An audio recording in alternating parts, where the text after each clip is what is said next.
14장 15장에 이제 삼손의 이야기를 이제 먼저 좀 하고자 합니다. 하나님께서 사사로 특히 이제 나시린으로 그를 택하시고 부르셨습니다. 하지만 삼손은 자기 멋대로며 그리고 하나님의 부르심, 하나님의 비전과는 전혀 관계없는 삶을 살아가고 있죠. 그의 고집대로 결국 딥나의 이 블레셋 지역에 있는 딥나라는 곳에 그 여인과 결국 결혼을 하였습니다. 하지만 그 생활이 순탄치가 않습니다. 당시에 이 결혼식 잔치에서 수수께끼를 내고 거기에 맞추면 이 상품을 지급을 하는 그러한 이제 풍습이 있었습니다.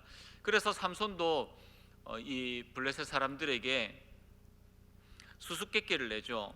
삼손은 그들에게 수수께끼를 맞추면 선물로 배우 30벌 그리고 겉옷 30벌을 주겠다라고 그렇게 약속을 합니다. 그래서 사사기 14장 14절 말씀에서 삼손이 이렇게 수수께끼를 냅니다. 삼손이 그들에게 이르되 먹는 자에게서 먹는 것이 나오고 강한 자에게서 단 것이 나왔느니라 하니라. 그들이 사흘이 되도록 수수께끼를 풀지 못하였더라. 왜 그들이 풀지 못하였느냐? 당연히 이 수수께끼는 풀 수가 없는 문제입니다. 왜냐하면 이 삼손이 개인적으로 그가 경험했던 것들을 가지고 지금 수수께끼를 내고 있기 때문이죠. 그러니까 어쩌면 삼손의 입장에서는 선물을 주고 싶어 하는 생각도 마음도 의지도 없는 것이죠. 그리고 사실 이들을 이 블레셋 사람들을 놀리고 있는 것과도 같습니다. 사사기 14장 8절 말씀해 보시면 삼손이 이 딥나의 여인을 만나러 내려오는 도중에 포도원을 지나다가 그 포도원에서 사자가 나타나는 것을 보았습니다. 그래서 그 사자를 이제 찢어서 죽이죠. 그리고 난 이후에 다시 집으로 돌아왔다가 이 여인을 다시 만나러 가는 길에 그 사자의 시체를 보게 된 것입니다. 얼마 후에 삼손이 그 여자를 맞이하려고 다시 가다가 돌이켜 그 사자의 죽음을 본즉 사자의 몸에 벌떼와 꿀이 있는지라. 그 시체를 보니까 사자의 시체에 벌떼가 있고 그리고 그 벌떼를 헤쳐보니까 꿀이 시체에 있는 거죠. 그래서 그 꿀을 떼다가 자기도 길에 가면서 먹고 그리고 그 꿀을 사자의 시체에서 나왔다고 이야기는 하지 않고 자기 부모님에게 이렇게 주고 이렇게 하였습니다. 여러분, 이거를 퀴즈로 냈습니다. 그러니 이 블레셋 사람들이 알겠느냐는 것이죠. 결국 블레셋 사람들이 삼손과 결혼한 이 여인을 협박합니다. 답이 뭐냐? 협박을 하게 되죠. 그리고 이 협박하에서 답을 듣고 그 퀴즈를 맞추게 됩니다. 삼손은 이에 화가 났고 그때에 여호와의 영이 삼손에게 임하여지게 됩니다. 사사기 14장 19절 말씀을 보시면 여호와의 영이 삼손에게 갑자기 임하심에 삼손이 아스글론에 내려가서 그곳 사람 30명을 쳐 죽이고 노략하여 수수께끼 푼 자들에게 옷을 주고 심히 노하여 그의 아버지의 집으로 올라갔고 그들에게 약속한 수수께끼의 선물을 주기 위하여서 그 딥나가 아닌 그 다른 도시인 아스글론에 가서 아스글론 사람들 30명을 쳐 죽이고 그 사람들의 옷을 노략질 해와서 자기의 퀴즈를 맞춘 그 30명에게 줬다라고 그렇게 기록하고 있습니다. 물론 그 가운데서 하나님의 영이 임하여서 하나님의 영이 삼손의 그 삶을 통하여서 이스라엘을 구원하시고 그리고 블레셋을 심판하시지만, 물론 그렇지만 지금 삼손의 삶을 보면 삼손은 자기 멋대로 지 마음대로 살아가고 있음을 볼 수가 있죠. 그는 이스라엘의 구원이 아닌 자신의 욕망과 자신의 생각대로 그냥 그렇게 움직이면서 살아가고 있습니다. 하나님은 여전히 그러한 삼손을 통하여서 이스라엘을 다스리고 있는 이 블레셋을 하나님은 계속해서 심판하고 계시는 것이죠. 그러므로 삼손의 이야기에서 여호와의 영이 임한 것은 하나님의 구원의 역사가 끊임없이 이어지고 있다, 하나님께서 아직 이 이스라엘 백성들을 버리지 않으셨다라고 하는 이러한 장치적인 내용으로도 사용되어지고 있습니다. 그리고 그 일 이후에 삼손은 열받아가지고 다시 자기 고향으로 부모님 집으로 돌아가게 됩니다. 그리고 삼손과 혼인했던 이 딥나의 여인은 그의 아버지가 삼손이 자기의 딸을 버렸구나 라고 하면서 그때 당시에 블레셋의 삼손과 친구였던 자에게 자기의 딸을 시집 보내버립니다. 그런데 여러분, 여기서 끝이 아니죠. 다시 화를 추스리고 자기의 아내를 만나러 다시 딥나로 내려갔습니다. 그런데 보러 갔더니 이미 다른 사람에게 시집을 보냈다라고 이야기를 하죠. 그러자 삼손은 또 거기에서 화가 나가지고 여우 300마리를 잡아서 꼬리끼리 묶어서 거기에 횃불을 달고 불을 붙여서 동네에 풀었습니다. 그리고 블레셋 지역에 있는 그 동네의 농작물과 포도원 이런 것들이 다 불에 다 타버린 것이죠. 그래서 화가 난 블레셋 사람들은 삼손의 아내와 그 장인을 찾아와서 그 장인과 아내를 불로 태워 죽이게 됩니다. 그리고 삼손은 이 소식을 듣고 블레셋과 전쟁을 치르게 되는 거죠. 이때부터 블레셋과 삼손의 전쟁이 시작되어지게 됩니다. 그런데 여러분, 이 전쟁은 우리가 계속해서 사사기를 살펴보았던 것처럼 이스라엘 백성들을 위한 구원의 전쟁이 아니라 어떠한 전쟁입니까? 삼손 개인의 전쟁이 되어졌다라는 것이죠. 삼손과 블레셋의 개인적인 전쟁으로 바뀌어져 버렸습니다. 물론 이 전쟁 가운데서 하나님의 영이 그에게 임하고 역사하시지만, 그렇다고 해서 이 전쟁이 여호와 하나님이 말씀하시는 거룩한 전쟁의 형태와 모습은 아니라는 것이죠. 단지 삼손의 상황을 사용하시는 하나님의 그 손, 하나님의 역사를 강조하고 있을 뿐입니다. 블레셋은 삼손을 죽이기 위하여서 두 가지 방법을 사용합니다. 첫 번째 방법은 15장 10절 말씀에서 유다 사람들이 이르되 너희가 어찌하여 올라와서 우리를 치느냐? 그들이 대답하되 우리가 올라온 것은 삼손을 결박하여 그가 우리에게 행한 대로 그에게 행하려 함이로다 하는지라. 그러니까 블레셋 사람들이 삼손과 전쟁을 벌여야 되니까 군사를 이끌고 유다 접견 지역에 들어왔습니다. 그러자 유다 사람들이 깜짝 놀란 거죠. 왜 갑자기 저 사람들이 군사를 이끌고 왔지? 그래서 가서 부랴부랴 가가지고 도대체 왜 들어오셨습니까? 라고 물은 거죠. 그러자 블레셋 사람들이 삼손 때문에 왔다. 근데 너희가 삼손을 묶어서 데리고 오면, 잡아서 데리고 오면 내가 전쟁을 하지 않겠다라고 이야기를 한 것입니다. 그리고 유다는 당연히, 유다 사람들은 삼손을 잡아서 블레셋에게 넘기려고 하였습니다. 여러분, 유다는 삼손을 자신들의 사사라고 전혀 생각하지 않았습니다. 또한 함께 싸울 생각을 하지 않고 오히려 자기의 동족인 이 삼손을 잡아서 블레셋 사람들에게 팔아넘기려고 하면서 자신들의 안위와 안정을 누리려고 하였던 이러한 모습들, 당시에 이스라엘의 영적인 상태들을 너무나도 잘 반영해주고 있죠.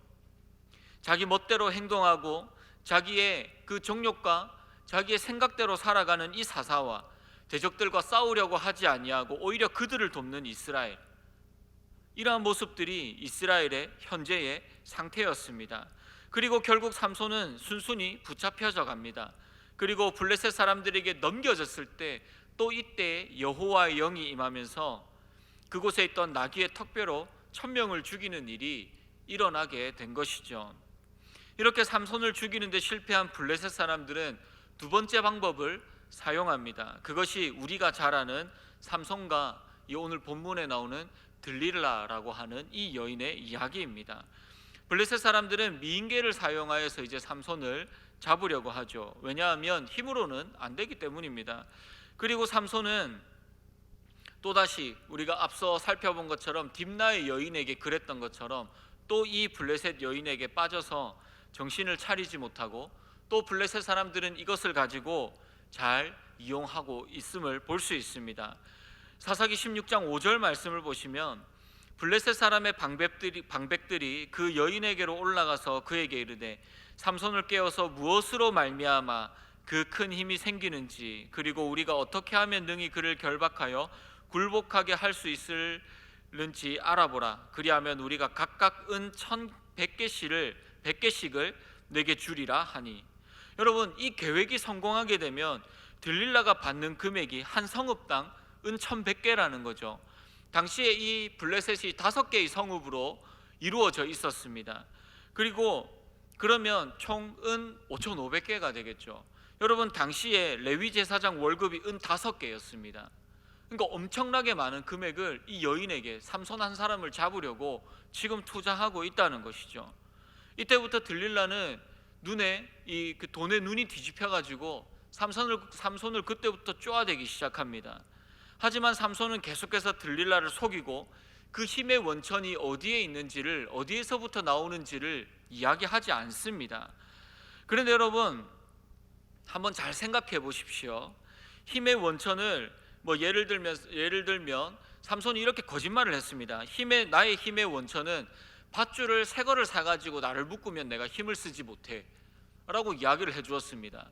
그랬더니 얼마 안 있다가 블레셋 사람들이 쳐들어와가지고 삼손을 새 줄로 이렇게 묶었습니다.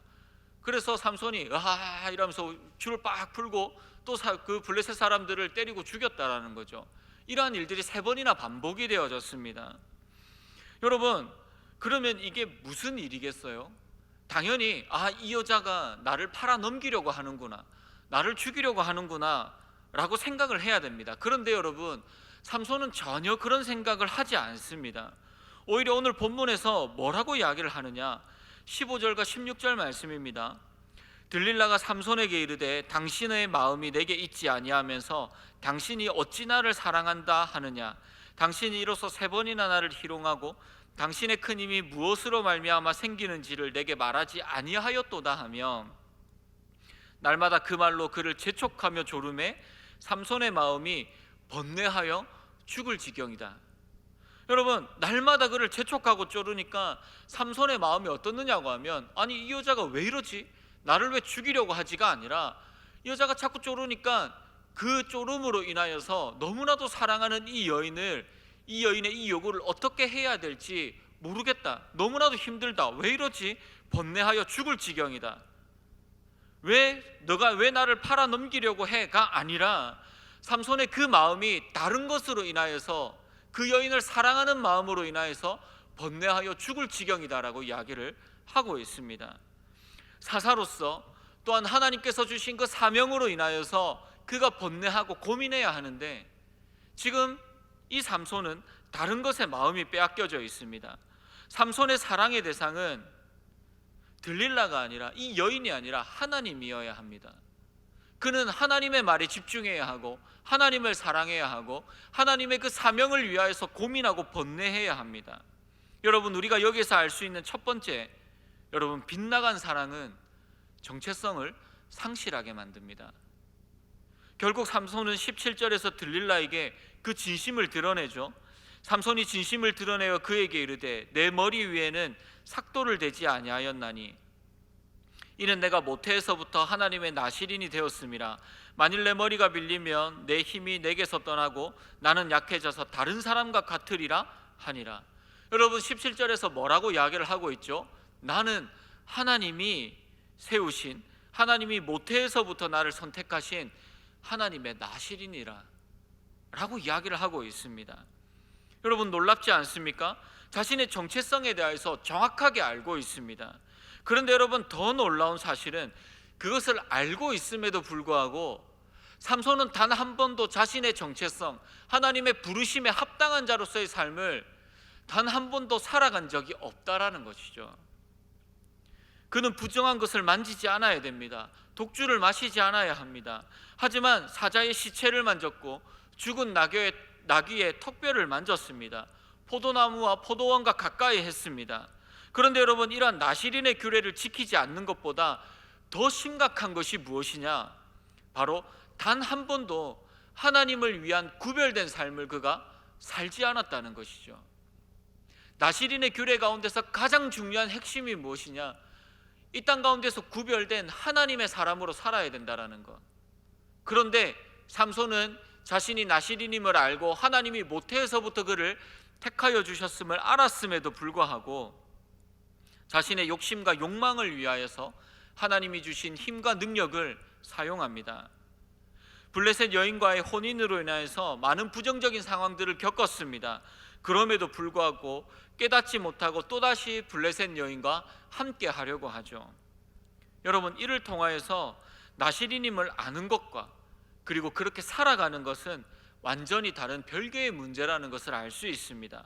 여러분, 우리도 마찬가지입니다. 우리가 하나님의 살아계심을 아는 것과 그 살아계신 하나님의 그 손을 붙들고 살아가는 것은 별개의 문제라는 것이죠. 여러분, 불신자들 중에서 이야기를 나누어 보면 이러한 이야기를 하는 사람들이 있습니다. 하나님 살아계시죠? 우리 같이 교회 나갈까요? 저 예수님이 살아계신 거 아십니다. 그런데 교회는 안 나갑니다. 살아계시는 건 알지만 하나님을 믿지는 않을 겁니다. 여러분, 예수님의 부활하심을 목격했습니다. 대제사장이 그랬고 바리새인들이 그랬습니다. 그런데 여러분, 그들은 그것을 알았지만 부활하신 예수 그리스도를 믿지 않았습니다. 우리도 마찬가지입니다. 내가 그리스도인임을 아는 것, 교회를 다니는 성도라는 사실을 아는 것과 그에 합당한 삶을 살아가는 것은 별개의 문제라는 것이죠. 우리의 믿음이 삶의 열매로 이어지지 않는다는 것은 아주 큰 문제라고 우리에게 말씀하고 계십니다. 여러분, 왜 이렇게 이중적인 삶을 살아갑니까? 나시린임을 알면서도 나시린답게 왜 살아가지 못합니까? 그리스도인이면서 왜 우리가 그리스도인답게 이 땅 가운데서 살아가지 못하고 있습니까? 결국 우리의 우선순위, 우리의 기준이 문제이기 때문입니다. 이 중에 여러분들 중에 결혼, 취업, 그리고 누군가를 만나고 어떠한 일을 선택하고 하는 등등의 이러한 문제 가운데 여러분들은 어떠한 기준으로 그것들을 선택하고 붙잡고 살아가십니까? 여러분, 이것을 혹시 모르는 사람이 있으십니까? 아마도 정답 다 알고 계실 겁니다. 하나님의 말씀대로, 하나님의 뜻대로, 하나님이 싫어하는 것은 하지 말자. 모르시는 분들이 있으세요? 다 알고 있습니다. 그런데 왜 우리는 그 선택의 기로에서 고민을 하게 되느냐는 거죠. 내가 이 결혼을 해야 되는지 말아야 되는지, 내가 이 사람을 만나야 되는지 안 만나야 되는지, 내가 이곳에 가야 되는지 말아야 되는지, 이것을 해야 되는지 안 해야 되는지 왜 우리가 고민하고 있느냐는 거죠. 그 우선순위와 그 믿음의 기준, 그 믿음의 선택의 기준이 흔들리기 때문입니다. 하나님보다 사람이, 하나님보다 조건이, 하나님보다 나의 만족이, 하나님보다 나의 상황이 우선시되기 때문입니다. 하나님 때문에 그것을 포기할 수 없습니다. 그렇다고 하나님도 포기할 수 없습니다. 어떻게 하면 내가 하나님과 세상의 것 두 가지를 다 들고 갈 수 있을까요? 그래서 때로는 자기 합리화를 시키기도 하고, 때로는 하나님이 주시는 사명과 은혜와 하나님의 손을 외면할 때도 있습니다. 물론 여러분, 현실적인 이러한 문제들을 고민할 필요가 없다고 이야기하는 것이 아닙니다. 우리는 하나님이라는 그 확고한 기준을 가지고 하나님 앞에 기도하고 하나님 앞에 고민하고 있느냐는 것이죠. 그런데 여러분, 그게 없으니까 우리는 무너지고 넘어지고 실패하고 또 고민하고 손에 놓지 못하고 결국은 잘못된 선택을 해가는 것입니다. 그렇게 여러분, 이 빗나간 사랑, 하나님을 가장 사랑하지 않는 우리는 항상 하나님의 백성, 하나님의 자녀라는 이 정체성을 상실한 채 이 땅 가운데서 살아가는 것입니다. 여러분, 요즘에 TV에 나오는 한 유튜버가 자기가 가지고 있는 그 명품이 아닌 가품 논란으로 지금 신문에 뉴스에 오르내리고 있는 것을 봤습니다. 많은 사람들이 그 자매를 보고 이런저런 말도 많이 하고 또 뭘 파내고 털고 난리를 치는 것을 봤습니다. 여러분, 솔직히 저는 그게 왜 그렇게 분노할 일인지 잘 모르겠지만 그 사람이 짝퉁을 들고 다니든 진품을 들고 다니든 제게 아닌데 그게 뭐가 상관이 있겠어요? 그런데 여러분, 그거를 보면서 분노하는 사람들의 모습을 보아요. 뭘 먹고 뭘 쓰고 뭘 입고 뭘 들고 다니는지를, 다른 사람의 것들을 신경 쓰고 또 그 사람과 비교하면서 나의 것들을 또 비교해보고 대조해보고 살아가고 있더라고요. 여러분, 그런데 이러한 것보다 더 중요한 것, 우리의 신앙이, 우리는 그리스도인으로서의 우리의 정체성이 짝퉁이지 않느냐. 하나님께서 좋아하시고 하나님께서 기뻐하시고 하나님께서 진짜라고 이야기하시는 그 신앙, 그 정체성이 아니라 우리 머릿속으로는 나는 그리스도인이고 나는 하나님을 사랑한다고 하지만 진짜 우리가 입고 있는 이 신앙이라는 이 옷은 하나님이 전혀 나는 그런 거 준 적 없는데 라고 하는 짝퉁을 우리는 걸치고 있지 않느냐는 것이죠. 여러분, 그렇다면 진짜 부끄러워해야 할 것은 우리가 들고 다니는 것, 먹는 것, 쓰는 것, 이게 좋냐 안 좋냐가 아니라, 그것으로 우리가 차별을 두고 부끄러워해야 할 것이 아니라 우리의 신앙, 우리의 정체성이 하나님 앞에 온전하지 못하다는 이 사실에 우리는 부끄러워하며, 무엇보다도 하나님 앞에 부끄러워하며 우리는 살아야 합니다. 그러므로 여러분, 하나님의 백성, 하나님의 자녀, 그리스도인으로서의 합당한 정체성을 회복하시기 바랍니다. 하나님을 바라보고 우리에게 빗나간 그 사랑, 우리가 진짜 바라보아야 할 우리 하나님만을 온전히 바라보며 하나님께 우리의 온 사랑을 쏟아붓는 우리 사랑하는 베델실로와 모든 지체들이 되기를 주님의 이름으로 소원합니다. 두 번째는 거룩함의 상실은 곧 하나님의 상실로 이어진다라는 사실을 기억하시기 바랍니다. 여호와의 영이 때에 따라 임하였지만 그것이 삼손의 거룩함을 증명한 것이 아닙니다. 여러분, 거룩함은 능력이 아닙니다. 거룩해야지 어떠한 하나님의 성령의 역사가 일어나는 그 어떠한 성령의 그 능력이 일어나는 것이 아닙니다. 여러분, 거룩함은 능력이 아니라 삶입니다. 우리가 어떻게 살아가느냐, 그게 거룩함이라는 것이죠. 자신의 약점을 이야기한 삼손은 이 여인의 품에서 잠을 잡니다. 19절 말씀, 오늘 본문 19절을 보시면 들릴라가 삼손에게 자기 무릎을 베고 자게 하고 사람을 불러 그의 머리털 7가닥을 밀고 괴롭게 하여 본즉 그의 힘이 없어졌더라. 들릴라의 이런 계략을 삼손은 전혀 눈치채지 못하고 있죠. 무릎을 베고 누워서 머리털이 뽑혀도 알지 못합니다. 그리고 그를 괴롭혀도 전혀 알지 못하고 잠을 자고 있습니다. 여러분, 그 이유가 뭐죠? 왜 그렇습니까? 그냥 삼손이 잠을 자면 이렇게 뭔가 그래 될 딥슬립 하면 깨지 않는 그러한 스타일이기 때문에 그렇습니까? 아니요. 여러분, 이 모든 것은 하나님의 심판입니다. 하나님이 그 가운데서 이 상황들까지도 주관하고 계신다는 것이죠. 블레셋도 들릴라도 그리고 무엇보다도 나시린이라고 이야기하는 삼손도 모르는 것이 있습니다. 여러분, 삼손의 능력은 머리카락에서 나오는 것이 아닙니다. 삼손의 능력은 하나님으로부터 나오는 것입니다. 여호와의 영이 그에게 임할 때에, 하나님이 그와 함께 하실 때에 그의 힘이, 그의 능력이 나오는 것이죠. 나시린의 삶은 힘과 능력이 아닌 거룩함, 하나님만 사랑하라라는 것입니다. 그리고 하나님에게만 집중하는 것입니다. 나시린의 규례는 힘과 상관이 없습니다. 이는 온전한 하나님의 심판이라는 것이죠. 나시린으로서 그리고 사사로서의 정체성을 상실하고 거룩하고 정결한 삶을 살지 못하는 이 삼손을 하나님께서 이제 떠나셨다라는 것입니다. 이는 하나님이 더 이상 거룩한 자를 쓰지 않겠다라는 하나님의 뜻이기도 합니다. 그렇기에 이 힘은 머리카락에서 나오는 것이 아니라 하나님으로부터 나오는 것입니다. 그러므로 삼손의 이 깊은 잠, 이 딥슬림은 그의 체질적인 문제가 아니라 영적인 무지함과 그리고 무능력함과 무기력함입니다. 그리고 이러한 삼손의 상태는 곧 이스라엘의 상태이며 하나님 앞에서 거룩한 삶을 살지 못하는 우리의 영적인 상태이기도 하죠. 여러분, 본문 20절 말씀을 보십시오. 들릴라가 이르되 삼손이여 블레셋 사람이 당신에게 들이닥쳤느니라 하니 삼손이 잠을 깨며 이르기를 내가 전과 같이 나가서 몸을 떨치리라 하였으나 여호와께서 이미 자기를 떠나신 줄을 깨닫지 못하였더라. 여호와의 영이 그와 함께 계실 때에 괴력을 발휘했는데 여호와의 영이 떠나시니까 이제 그가 힘을 쓰지 못하고 있다. 그런데 여러분, 삼손은 여호와 하나님의 떠나심조차 인지하지 못하고 있는 영적 무식자라고 볼 수가 있습니다. 여러분, 우리도 그렇지 않습니까? 우리는 하나님 앞에 경건한 삶을 살기보다, 하나님 앞에 우리의 전심을 드리기보다 하나님을 다른 것으로 찾고 있지 않습니까?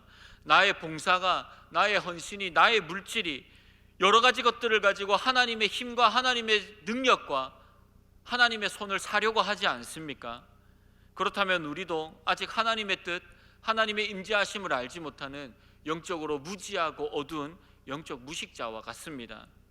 하나님이 우리와 함께 하심은 결국 거룩함에 있습니다. 나시린의 삶이 거룩하고 구별된 삶인 것처럼, 그러한 삶을 살아야 하는 것처럼 우리의 삶도 구별되고 그리고 거룩한 자의 삶을 살아야 한다고 우리에게 말씀하고 계시죠. 그러므로 우리의 거룩함이 곧 힘이며 능력입니다. 왜냐? 이 거룩함을 통하여서 하나님이 우리의 삶에 역사하시고 우리의 삶을 주관하시기 때문입니다. 하나님은 여러분, 다른 사람을 찾는 것이 아닙니다.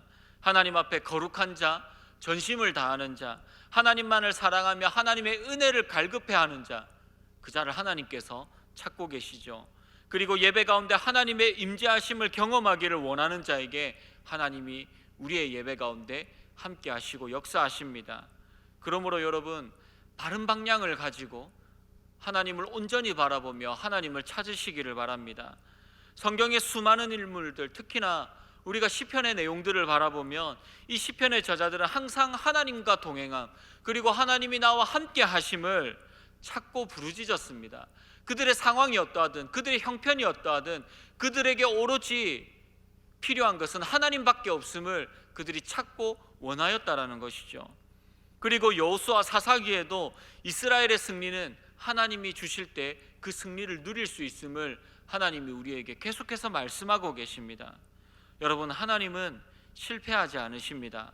그러므로 우리의 능력, 우리의 방법이 아니라 전능하시고 승리를 주시는 그 능력의 하나님을 온전히 붙들고 나아가시기를 바랍니다. 어떻게요? 정결함과 거룩함으로. 우리가 어떤 한 사람의 마음을 붙잡기 위하여서 그 사람이 필요하고 원하고 또 생각하고 하는 것들, 또 그들이 이야기하는 그 수많은 이야기들을, 그 사람의 이야기를 귀담아 듣고 하는 것처럼 우리를 먼저 붙잡으시기 위하여서 이 땅에 오시고 죽으심으로 우리를 먼저 누구보다도 사랑하신 그 하나님을, 그 예수 그리스도를, 우리 삼위 하나님을 누구보다도 사랑하시는 여러분들이 되기를 소원합니다. 우리 잠언 21장 31절 말씀을 우리 함께 읽고 말씀을 마무리하도록 하겠습니다. 말씀 함께 읽겠습니다. 싸울 날을 위하여 마병을 예비하거니와 이김은 여호와께 있느니라. 아멘. 여러분, 우리의 능력이 아닌 하나님이 함께 하심이 가장 중요합니다. 다른 것이 아니라 우리의 이김은 우리가 열심히 준비해야 하지만 결국 우리의 이김은 우리 여호와 하나님께 있음을 기억하시기 바랍니다. 그러므로 우리의 사랑의 대상을 바르게 알고 우리 능력의 하나님을 온전히 붙들고 이 땅 가운데서 믿음으로 거룩하게 살아가는 사랑하는 우리 모든 청년국 지체들이 되어지기를 주님의 이름으로 축복합니다.